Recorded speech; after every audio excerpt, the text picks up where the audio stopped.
I grew up in Indiana, so I was kind of forced to be a basketball guy, and grew up, Bobby Knight and going to Steve Alford camps and things like that, and obviously growing up in Terre Haute, the ripple effect of Larry Bird being there, and so you kind of.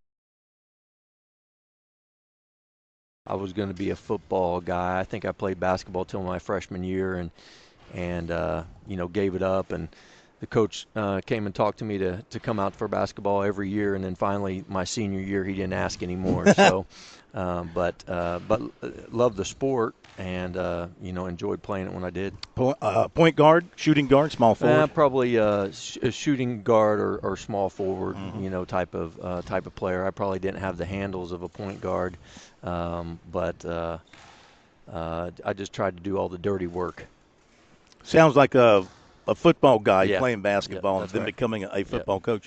Well, heck of a year for you last year. Great finish, momentum going into this year.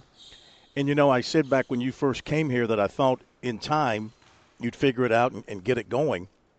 Do you feel like last season was sort of a turn the corner year for you? Is that kind of where you are with your program? Yeah, I mean, I think so, especially mentally. Towards the end of the year, we still had some games early on in the year that, I felt like, we, couldn't put away and couldn't finish games, and I think that had a lot to do with just confidence and just really believing that, that they could get it done. And we finally started to eliminate that fear of failure, and I think that was a big factor.